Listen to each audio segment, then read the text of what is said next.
Hey Unwrappers, Olly here. Just before we commence this week's proceedings, an opportunity to remind you, if you enjoy this show, you would likely also enjoy it in paper form. The Week magazine, delivered to your door each week, includes a selection of news, reviews and opinions from more than 200 UK and international sources for open-minded readers.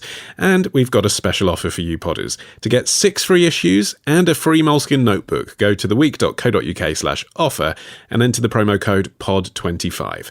That's theweek.co.uk/offer and the promo code POD25. And now, on with the show. It's the week ending Saturday the 12th of September, and this is The Week Unwrapped. Over the past 7 days, we've seen a fire destroying Greece's largest migrant camp, a British minister defending the breaking of international law, and Novak Djokovic hitting a line person with a ball and being disqualified from the US Open.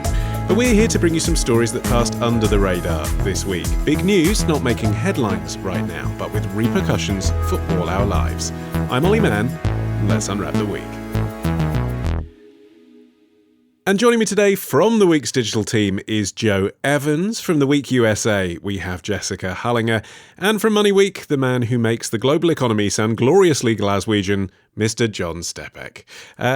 Joe, you are starting the show this week. What do you think this week should be remembered for?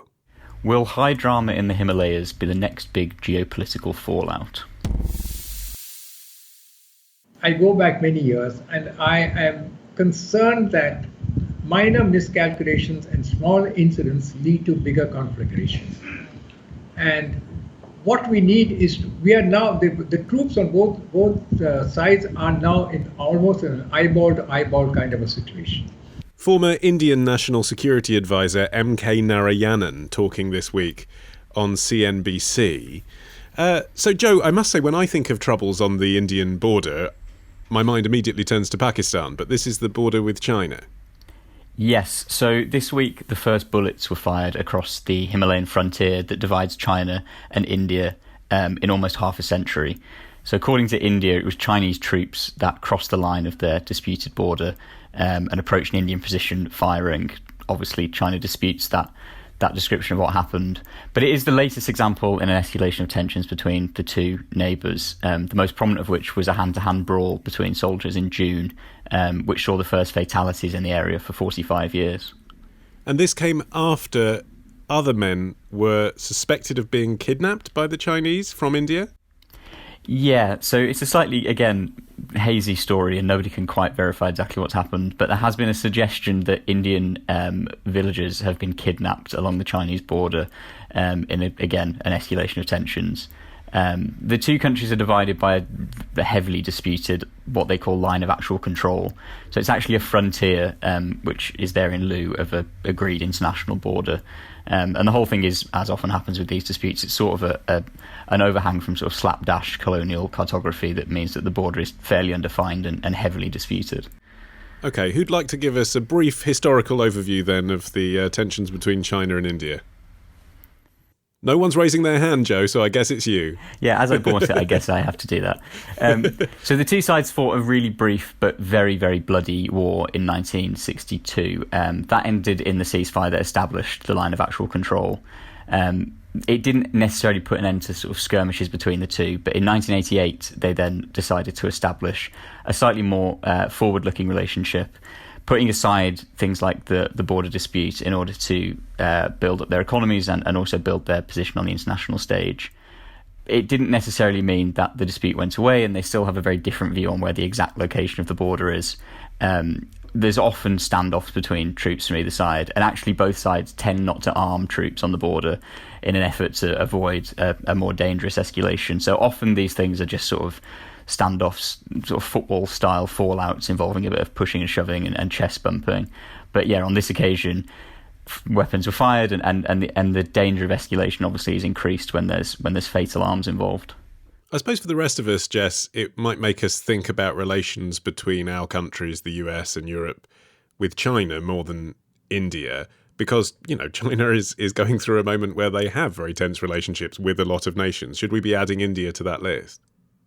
Yeah, certainly. I mean, I think you also have to talk about how the U.S. plays a part here. Obviously, China has been rising as a superpower, and the U.S. has been trying to sort of contradict that with, especially with Trump, with his various sanctions. So, America sees an opportunity here to forge a relationship with India as this conflict escalates. Trump especially is considering the idea of selling arms to India, sort of increasing their weaponry and improving their technology, which could obviously prove quite dangerous as these tensions escalate. And there's some concern about, there's talk about how neither side, neither India nor China, wants to escalate this into an all-out war, but there's concern that it could actually sort of slide that way as things continue to go forward, and especially if if America arms India, the tension continues to climb, and America creates a sort of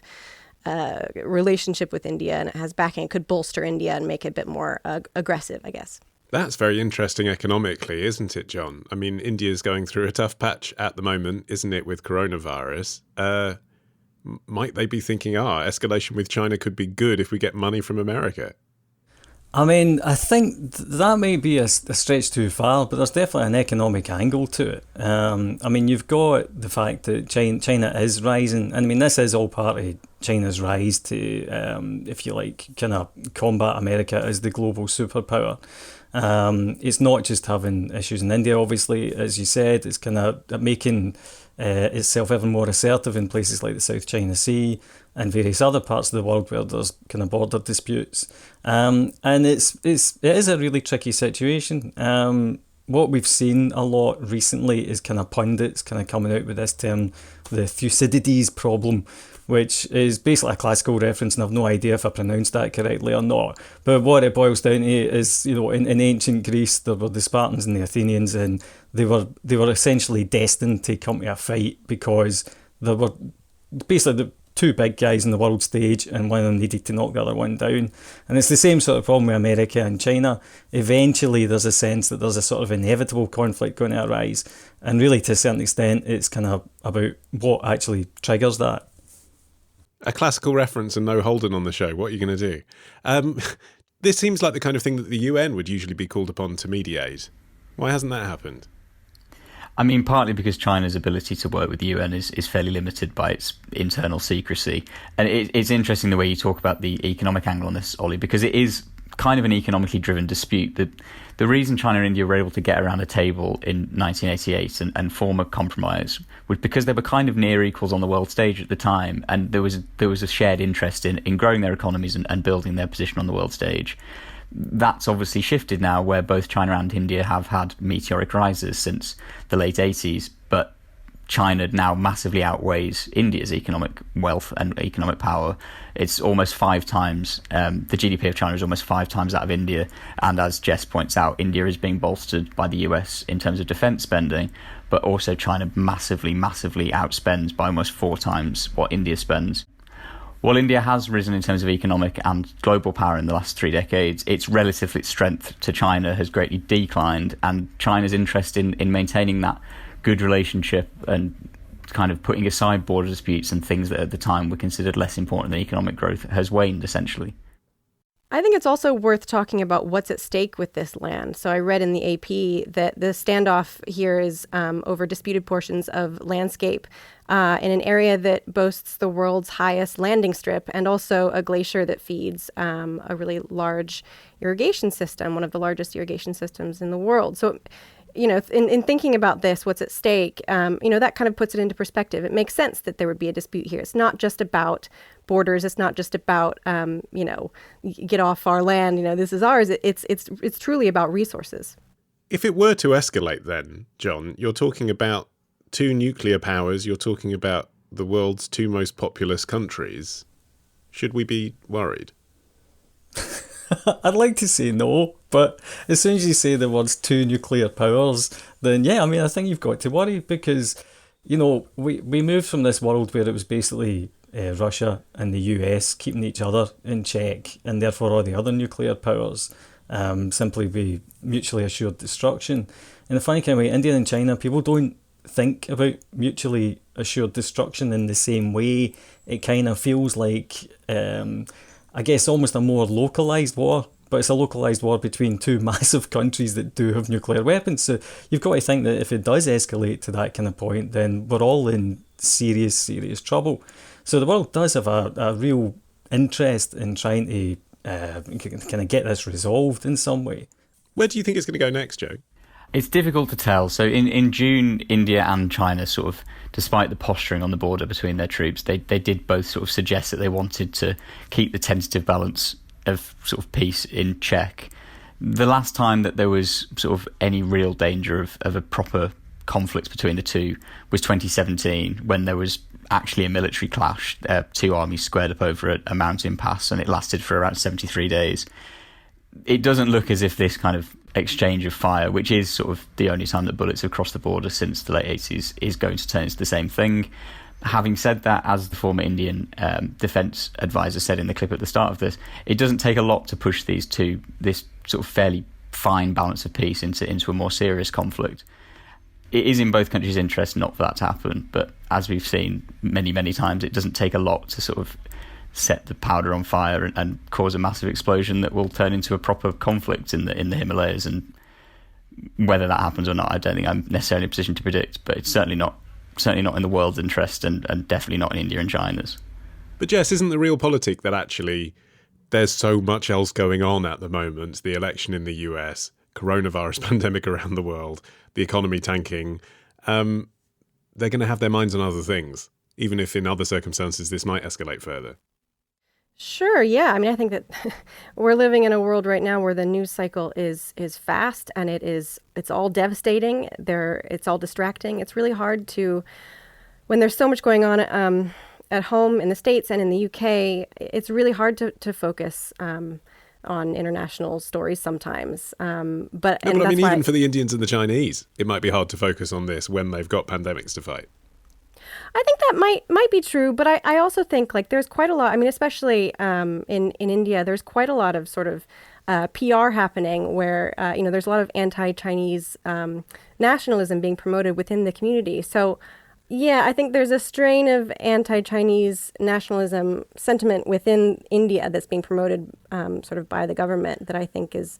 It's really it's keeping this top of mind for a lot of people. The other side of this, I think, and Joe, correct me if I'm wrong about this, but China doesn't actually talk about this a lot, right? Like it's quiet about it.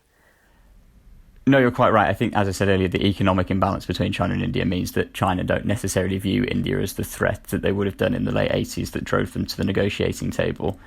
At the same time, it should also be said that there is an argument for the fact that the coronavirus and things like that have made this situation worse. There was a dispute earlier last month where India got drawn into a dispute with Nepal because the Nepalese prime minister said that the Indians now looked more dangerous than the Chinese in terms of spreading the virus, and that added sort of fuel to the fire of this bizarre dispute. So I think it's true to say that China doesn't necessarily talk about India in the same way that we're now pontificating about the dangers of the conflict between the two. That is partly because China doesn't necessarily talk about anything that publicly, but it isn't necessarily true, I don't think, to say that the coronavirus and sort of wider international events have made the dispute less likely to sort of be triggered. I think actually the opposite is true, and that could in fact make the situation worse. Okay, Jessica, there'll be more pontificating from you after this.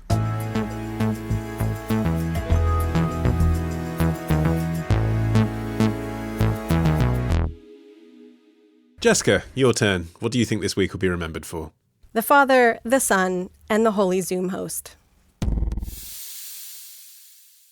Some studies have looked at meaning and purpose and how people bring a sense of meaning and purpose to their work. What's the point of what I'm doing? Is there a greater purpose in what I'm trying to do? And ironically, other researchers look at some quite quantitative outcomes of taking spiritual approaches to our work. So they might look at how a spiritual approach in an organisation has an effect upon staff morale. It might improve retention. Senior lecturer at the University of South Australia Business School, Dr. Joanna Crossman. Jessica, what is she on about? Right. So this week there was quite an infuriating opinion piece in The Guardian from Jessa Crispin, highlighting a new trend in the workplace, spiritual consultants. And these are people who are apparently hired by company bosses to attempt to foster the kind of spiritual environment that we used to get from other places like churches, but bringing this into the workplace. And lots of big companies have focused on sort of new agey wellness stuff for a long time, but this seems to sort of be a response to the pandemic. Now that people are working from home and spending hours on Zoom, they're struggling for a connection to their work and their colleagues, and the days are all blending together, and they're just feeling a little bit disenchanted by it all. And so apparently some enterprising wellness gurus have seen an opportunity to build a business around bringing spirituality practices to employees to help them feel a little bit less lost. And you found this piece in The Guardian infuriating. Why, Jess? Because the author seemed to be inherently critical of the idea, or because the concept of wellness gurus imparting spirituality in the workplace is, to you, equally abhorrent? Yeah, I find it a little bit abhorrent. I guess that's an understatement, really. I find this so... Go for it. It's just so, like, it's very Silicon Valley-y, right? It strikes me as so uniquely American in the most annoying way, right? If you think about it, like, I mean, Americans work more than anyone else. We are the most overworked country in the world. The UN's International Labor Organization reports that 85.8% of us work more than 40 hours a week. We work more than 260 hours a week than British workers, right? So we are hugely overworked. And we love working, we never take time off. And now that we're all working from home, and suddenly you take the commute and the coworkers and the stuff that props up an otherwise quite boring and draining job, once you take that out of the equation, your morale starts to drop, and you realize that your job actually kind of sucks. And listen, I'm not speaking from experience. I love my job, but I can understand Gabriel got in trouble for that a few weeks ago. People are suddenly, frustrated with their work. And now big companies are probably seeing this in their bottom line. People might be quitting. People might be asking for time off. And so companies say, oh gosh, we're going to lose out on our bottom line. How do we swoop in and improve this? And their answer is to bring in spirituality consultants. I just find it so annoying. It's also arguably, John, quite an American phenomenon, because in the USA, spirituality and religion is something that's part of mainstream political discourse. Society is structured around churches, etc. It isn't that way in Britain anymore. We're quite secular these days. Do you think it could fly here? It could, to an extent. I think I definitely agree with the American thing. I mean, one reason that America's like that, as far as I'm aware, is because America has never really separated God and man. And, it's always been absolutely fine to get rich and believe in God at the same time. And it all goes back to that whole Protestant work ethic thing, and, all of the kind of slightly more flaky religions moving from Britain and other parts of Europe and going over to the States. So I think there is a historical thing there.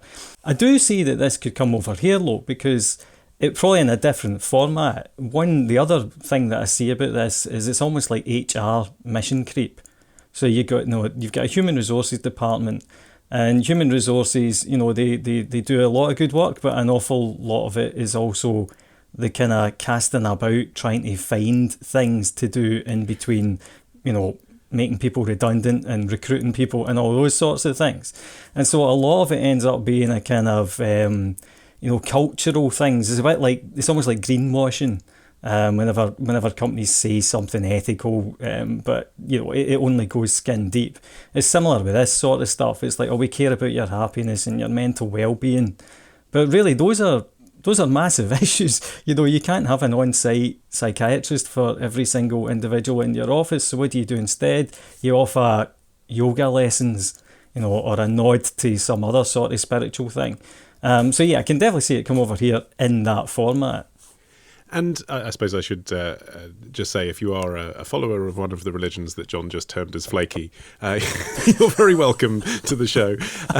But Joe, what John said there about bigger institutions, I guess, big workplaces, having an employee who's responsible for kind of workplace spirituality isn't that far removed from what we've seen before in the military or the police or in hospitals where they have a chaplain. So, I mean, maybe, you know, in a more secular society, you have a more generically spiritual representative who's there to help the workers. Is that so ridiculous? I mean, it's slightly ridiculous in that when you're, you know, in a hospital, you have a chaplain. The chaplain doesn't work for the same organisation that can fire you at any given opportunity. I think it's quite difficult to foster a sense of community when at any given moment your contract could be terminated. And if we keep talking about HR like this, we'll join the list. But the positivist in me wants to think that this is just a nice thing for companies to do, and the sort of cynical side of me thinks that it is just essentially a sort of another effort to sort of soften the daily grind. I don't think anyone is under any... I think in an ideal world, bosses would be quite happy for everyone to sit in a plain, blank, white room at a desk with a computer and just do their work and then go home again. No one is under any illusions that people don't make offices nice or, you know, do team building because somebody somewhere has said this improves sort of how hard people work and how productive people are. And I think this is just sort of a logical extension of that, really. I think it's a logical extension of a desperate attempt to increase productivity. And I think if your boss or your business is sort of now looking after your spiritual well-being, you haven't really invented sort of a way of doing business differently. You've invented essentially what the definition of a cult is, and that's not necessarily, I think, what they're going for. Let's talk about some practicalities here, Jess, because we've all, you know, reacted to the theory. But what actually do these gurus suggest people do in the workplace to bring some spirituality and meaning into their jobs? Right. So this is the other thing that really annoys me about this. In reading about this phenomenon, I could not figure out what these people actually do. It was a lot of like buzzwords and like the New York Times said their goal is to soften cruel capitalism, making space for the soul, and to encourage employees to ask if what they are doing is good for a higher sense. But in reality, what it seems like they're doing is creating room for, quote, rituals, right? So I saw one example of like lighting candles before meetings or like breathing together as a team on Zoom or like mindfulness, repetitive mantras. I saw one offering of like how to create a ritual to celebrate the end of a project or something. I mean, it just seems so woo-woo and ridiculous. In favour of it, what would be the point of lighting a candle before a meeting? What do they say the point is? I mean, I think the idea is to like break up the monotony of it, right? And to like, rather than sort of coasting through your day on cruise control without actually paying any attention to what you're doing. And then you wake up at the end of your day and you're like, what did I do today? I think the idea is that they want to sort of break up the day and give different parts of the day meaning. This is another thing, like they talk about bringing meaning to the workplace. And I think this irks me a little bit as well, because one of the problems, I think, especially with young people in America, and maybe here as well, is that we bring millennials and young people up to think that work should bring them meaning and that they should follow their dreams and find their dream job and that they will, achieve happiness through the nature of their work.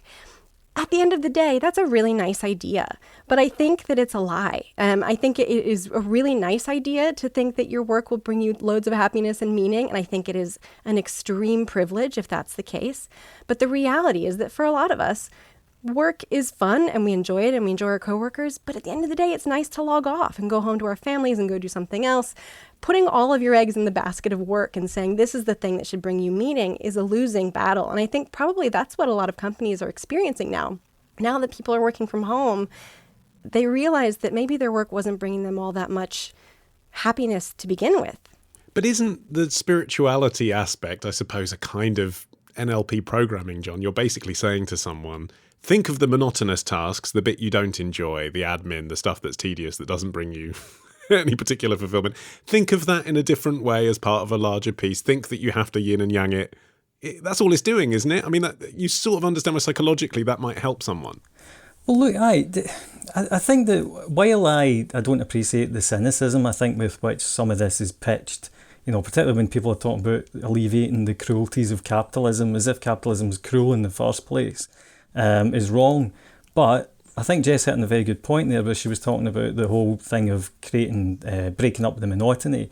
One of the problems with working from home, and I think I certainly have experienced it, and I think that most people probably have, is that it becomes, your day does become slightly formless in a lot of ways. And a lot of people have talked about how a commute gives you a kind of a wind down period and also a wind up period. So you're going into work, putting on your clothes, your suit, all that sort of stuff. I mean, I've occasionally thought of my suit as being like battle armour if I've got a hard day ahead of me. And I know other people do too. So that sort of thing of mentally preparing yourself or getting in the mode is a thing that we all do. We all have little rituals. And in a way, this way of trying to kind of give people new rituals to kind of adapt to is essentially a way to kind of like keep you sane. I mean, I'd also agree entirely with Jess's point about we do imbue work with too much meaning. I mean, I think that's a particularly American thing, but we've got it over here too. People are always talking about find what you're passionate about. It's not, no. We should be saying find what you can tolerate to do for money. And then if you get better than that, that's brilliant. Oh, this is a grim listen today. Well, I'm lucky. I feel privileged. I get pleasure from my work. Yeah, but the point is, like, if you would do it anyway, this is why we get money for doing it. Because we're selling part of our lives that we would rather spend doing something else in order to get the cash that we need to eat and things like that. So, you're one of these millennials that Jess referred to. Are you motivated by a sense of overall well-being?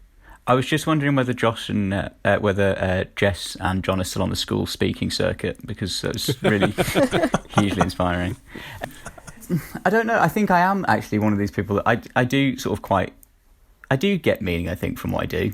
And I think I am probably quite lucky in that regard. Like, I do think there's a certain sort of value to being a journalist, I guess, and that you kind of inform people of the stuff that is important and that is important for them to know. But I do also agree with Jess that, I guess I'm quite privileged to feel like that. And actually, lots of things are just pretty meaningless. And you just go and do the job and you come home and you get paid for it at the end of the month, and that's great. But would you value a guru? Would you value a consultant talking to you for 10 minutes a week saying, here's how to make your job feel more spiritually valuable? I guess me exhaling answers the question, but I think if you need somebody that's gone to sort of Harvard Divinity School to come and tell you why your job has meaning, then you've already decided the job doesn't have meaning, haven't you? If you can't ascertain the meaning for yourself, then I think the battle is already lost. Well, talk about ascertaining meaning. John's up next, and he's going to be talking about the economy, so strap in. That's after this.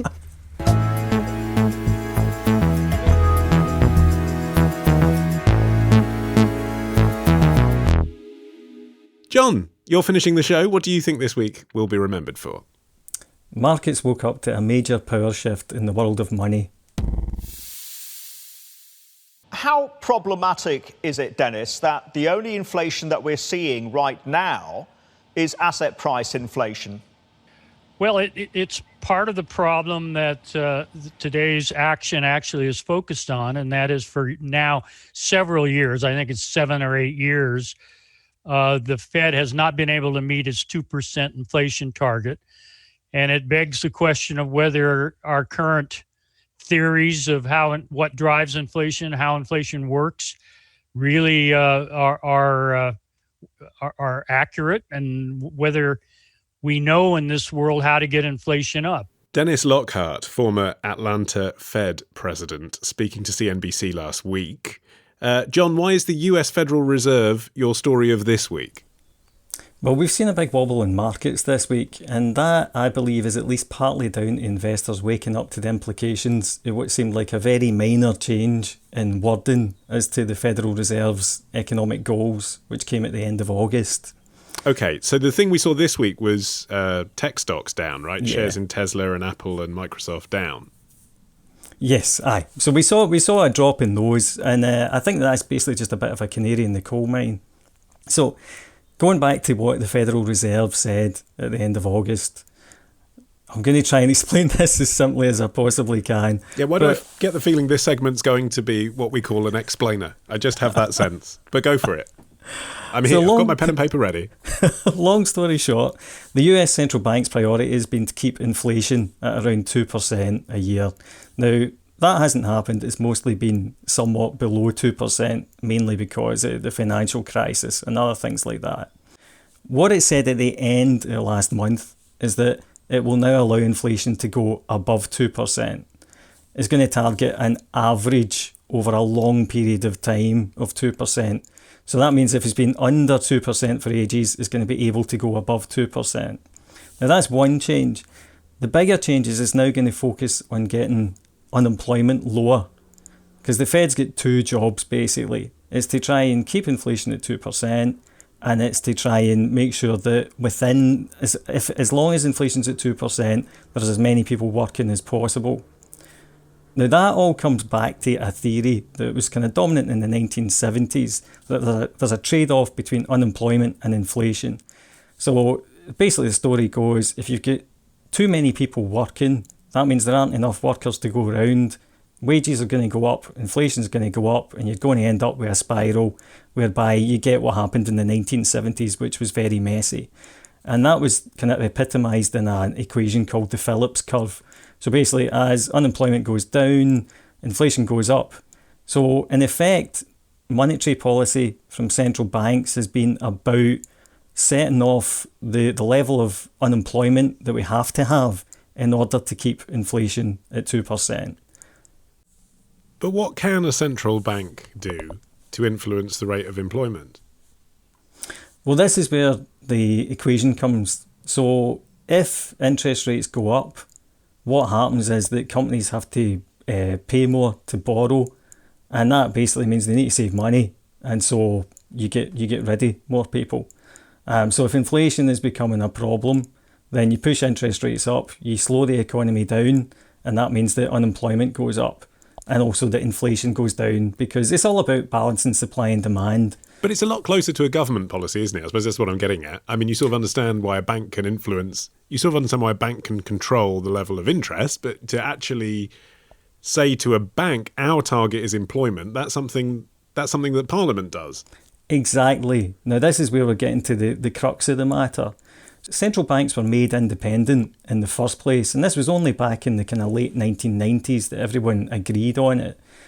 So the idea was that if you had governments setting interest rates, the problem was that 6 months or a year before an election, the government would just say, well, hey, let's slash interest rates so that the economy booms, and then people will vote for us, because that's what happens. A lot of the time, if the economy's booming, and in the UK particularly, if house prices are going up, you vote for the incumbent. It's just the way it is. And it's like, was it Clinton that said it's the economy? Stupid. So the reason that we gave central banks their independence is so that wouldn't happen. The idea was that, okay, well, we'll tell central banks that we just want inflation to be at 2%, and then you make it apolitical, so you don't get that kind of boom and bust thing going on. Now, the problem is that also meant that basically governments have delegated responsibility for the economy to central banks, because everything was going pretty smoothly. Then everything blew up in 2008. And then always since with the then, 2008. I know, I can't help it. House, bingo. So you got it. What happened was everything collapsed, basically. And rather than governments stepping in to sort of like take back over responsibility for the economy, they just said to central banks, well, what are you going to do about this? And central banks cut interest rates to 0%, and they printed as much money as they possibly could. But as you say, there is only so much that an unelected central bank with a limited number of tools can do. Okay, so it sounds like there's huge long-term implications for this, the way you framed it, but I'm going to bring this down to a more prosaic level for Joe and Jess, which I'm sure they'll appreciate.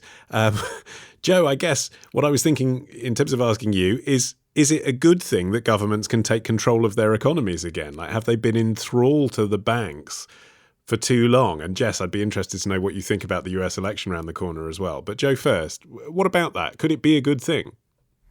I suppose that depends on whether you trust the economy more in the hands of independent bankers or whether you trust it more in the hands of whoever's been elected for a 4-year cycle. I mean, I guess if you were sort of wildly anti sort of Osborneite economics, you might want it to be in the hands of an independent banker that isn't going to just do economic stuff and then lose their position, and then somebody else going to do 5 years of economic stuff and try and reverse all the stuff that's just been done. As an advocate of direct democracy, I guess I'd rather it be in the hands of the government. The other wider point is whether or not the Chancellor is always necessarily economically literate enough to handle this kind of stuff, which is also, I suppose, a question that you'd have to put to John, who probably knows more about it than I do in terms of how complex the issue we're talking about is. But Osborne, not necessarily a sort of natural economist, would you rather have an independent banker doing it? Possibly. Okay, well, John, you can come back on that in a minute. Jess, my question to you then, the US. I mean, history suggests that the incumbent party will only do well when the economy is strong, as John was suggesting. So how does this play out for Trump, do you think, in November? Yeah, that's a really good question. So there was a really interesting piece, actually, that I edited for theweek.com recently from a writer named James Pethokoukis, and it was called "Did the Fed Give Us Trump?" And essentially, in this piece, he argues that Fed monetary policy took the 2016 election out from under Hillary Clinton and handed it to Trump. And the argument is that, in 2016, economic growth was sluggish, in part, James argues in his piece, because the Fed was really aggressive in raising short-term interest rates in the year prior, culminating in, quote, a U.S. industrial recession from the middle of 2015 through the middle of 2016, and a downturn that really badly hurt many of the areas that Trump ended up winning. And so the theory in this piece is that Fed actions obviously affect the economy, and the economy affects how people vote. An economic downturn can undermine confidence in the incumbent party, as you say. And so James says that the Fed is actually doing Trump sort of another favor by pledging to keep interest rates low. I mean, Jerome Powell has said that there's a good chance interest rates will be low for a really long time, basically for the foreseeable future. And this is reassuring to markets, and therefore could be good for the economy in general.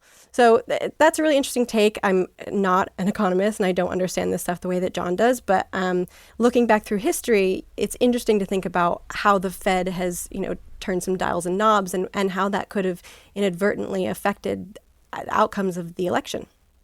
Okay, John, first, your reaction to what Jess said, and then we'll go back to what Joe was talking about. That is one way to look at it. One thing that I'd point out is that despite the fact that they have all this power, most central bankers are A, aware of it, and B, not that happy about it. Since 2008 specifically, basically you've got two levers to move the economy, if you like. One's monetary policy, and that's what central bankers control, and that's just moving interest rates up and down. So you make the cost of borrowing either cheaper or more expensive. And if you think the economy's running too hot, and that's usually, the sign of that is that inflation's going up. That's why you raise interest rates. And they really haven't had to do that for 20 years because everyone's been, mainly because of globalisation, actually. The other lever is fiscal policy, and that's what the government's in charge of. So that's taxes and public spending and all the rest of it. And what happened after 2008 is that everyone freaked out because we had so much debt. And to be fair, I don't think this was purely ideological. A lot of this was, there was a real worry that, whole countries would go bankrupt. And so that's where we got austerity from, trying to be careful with public spending. Now the pressure is on to ramp up public spending and not care about deficits, because we've spent so long printing money and not really getting anywhere, and inflation hasn't taken off. So the sense is that actually, well, it doesn't really matter what we do. Why don't we just print this money and see what happens? So from what Joe was saying about kind of Osbornomics then, that this is you saying actually that this is the death knell for austerity. Like, we've seen it politically, politicians don't talk about it anymore, but this the federal doing it, that's the true indication it's happened. Oh, it absolutely is. I mean, austerity was dead in the water a while ago, but this is very much what the Fed is doing here. The Fed can't do anything about employment, not directly. They've already got interest rates at 0%. Now what central banks around the world, not just the Fed, are basically doing is they've said to governments, basically any money you want to spend, we'll print money to give you, or at least to prevent interest rates from shooting up. Because normally if governments borrow too much money, the interest rate they have to pay goes up. That's not going to happen if their central banks are going to print the money to pay for those bonds, those IOUs. So what they're saying by making this change, the Fed is basically saying, hey, whatever government comes into the US, we will support you in whatever programs you think are necessary to get unemployment down, because COVID's going to be here for ages, and unemployment's sitting about 10%. This is the priority. So spend what you need, and we've got your back. And to be fair, the European Central Bank has tried to say the same thing in Europe, and the Bank of England is basically saying the same thing in the UK. So it's a massive shift, and really now it's up to governments who ultimately, as Joe is saying, if you believe in democracy, this is the way it should be. it's up to them to kind of enact the wishes of the people, which will probably be to print more money and do something about the various problems that we've got. And talking about the US election, correct me if I'm wrong, but it also keeps borrowing rates for employers and households lower as well, correct? So is there an argument that it could aid the incumbent in that the incumbent can sort of make promises about the fact people's lives are going to get better, and they might actually get better because borrowing rates will be kept lower for them so they can afford to do the things they'd like to do, essentially? It doesn't. Borrowing rates are so low at the moment that they really would struggle to get much lower kind of mortgage costs. The main thing I would watch, if you really care about the result of the US election, look at what the S&P 500, the US stock market, is doing. If it's going up, that's good for Trump. If it's going down, that's good for Biden. Okay, good. That's a nugget I can take with me. I'm going to stop there. You said something I understand. That is it for this edition of The Week Unwrapped. A big thank you to our central reserve of journalistic stability, John Stepek, Joe Evans, and Jessica Hullinger. Remember, you can download every episode of the show. Just search for The Week Unwrapped on your podcast app of choice. Our back catalogue goes back years, you lucky things. I've been Olly Mann. Our music is by Tom Morby, the producers Matt Hill and Cherise Hamilton-Stevenson at Rethink Audio. And until we meet again to unwrap next week, bye-bye.